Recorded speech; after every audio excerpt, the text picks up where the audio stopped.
Isang Korinto Kabanata 9. Hindi ba ako isang apostol? Hindi ba ako malaya? Hindi ko ba nakita si Hesus Kristo na Panginoon natin? Hindi ba kayo ang gawa ko sa Panginoon? Kung hindi ako isang apostol sa mga iba, gayunman walang alinlangan ako ay sa inyo, pagkat ang tatak ng pagkaapostol ko ay kayo sa Panginoon. Ang sagot ko sa kanila na nagsusuri sa akin ay ito. Wala ba kaming kapangyarihan upang kumain at upang uminom? Wala ba kaming kapangyarihan upang magsama ng isang babaeng kapatid, isang asawa, na gaya ng ibang mga apostol, at gaya ng mga kapatid ng Panginoon, at ni Cephas? O ako lamang ba at si Barnabas, wala ba kaming kapangyarihang tumigil sa paggawa? Sino ba ang pumaparoon sa isang digmaan sa anumang panahon sa sarili niyang mga gugol? Sino ba ang nagtatanim ng isang ubasan, at hindi kumakain ng bunga niyon? O sino ba ang nagpapakain ng isang kawan, at hindi kumakain mula sa gatas ng kawan? Sinasabi ko ba ang mga bagay na ito gaya ng isang tao? O hindi ba sinasabi ng batas ang gayon din? Pagkat nasusulat ito sa batas ni Moses, huwag mong babusalan ang bibig ng baka na gumigiik ng mais. Ang Diyos ba ay nangangalaga patungkol sa mga baka? O sinasabi kaya niya ito sa kalahatan alang-alang sa atin? Alang-alang sa atin, walang alinlangan, ito ay nasusulat, upang siyang nag-aararo ay mag-araro sa pag-asa, at upang siyang gumigiik sa pag-asa ay maging kabahagi ng pag-asa niya. Kung naghasik kami sa inyo ng mga espiritual na bagay, isa ba itong malaking bagay kung aanihin namin ang mga bagay ninyong ayon sa laman? Kung ang mga iba ay mga kabahagi ng kapangyarihang ito sa ibabaw ninyo, hindi ba kami bagkus? Gayunpaman ay hindi namin ginamit ang kapangyarihang ito, kundi tinitiis ang lahat ng bagay, baka makahadlang kami sa mabuting balita ni Kristo. Hindi ba ninyo nalalaman na silang nagmiministeryo tungkol sa mga banal na bagay ay nabubuhay mula sa mga bagay ng templo? At silang nagsisilbi sa dambana ay mga kabahagi ng dambana.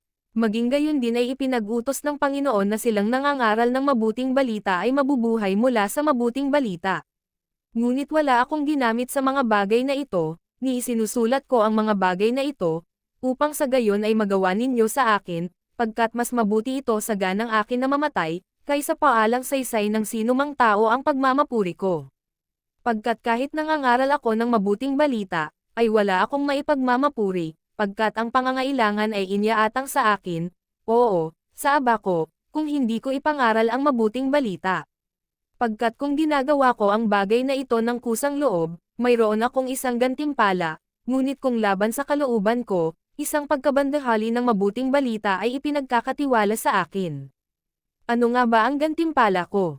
Sa katotohanan na, kapag ipinapangaral ko ang mabuting balita, ay magawa kong walang kabayaran ang mabuting balita ni Kristo, nang hindi ko magamit ng labis ang kapangyarihan ko sa mabuting balita. Pagkat kahit na malaya pa ako mula sa lahat ng tao, gayunman ay ginawa ko ang sarili ko na lingkod ukol sa lahat, upang mahikayat ko ang mas marami.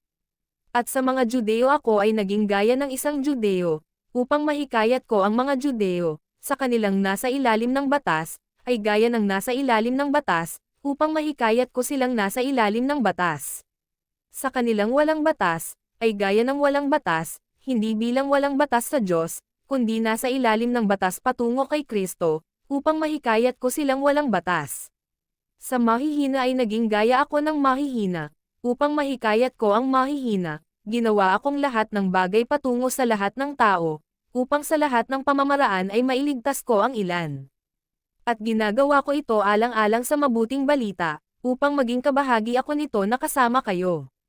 Hindi ba ninyo nalalaman na silang tumatakbo sa isang takbuhan ay tumatakbong lahat, ngunit iisa ang tumatanggap ng gantimpala, tumakbo ng gayon, nang magkamit kayo, at ang bawat tao na nakikipaglaban sa laro ay mapagtimpi sa lahat ng bagay. Ngayon ay ginagawa nila ito upang magkamit ng isang nasisirang putong, ngunit tayo ay ng isang di nasisira. Ako kung gayon ay tumatakbo ng gayon, hindi gaya ng di nakatitiyak, lumalaban ako ng gayon, hindi gaya ng isang sumusuntok sa hangin, ngunit pinapahirapan ko ang katawan ko, at dinadala ito sa pagpapailalim, baka sa anumang paraan, kapag nakapangaral na ako sa mga iba, ay ako mismo ay maging isang itinakwil.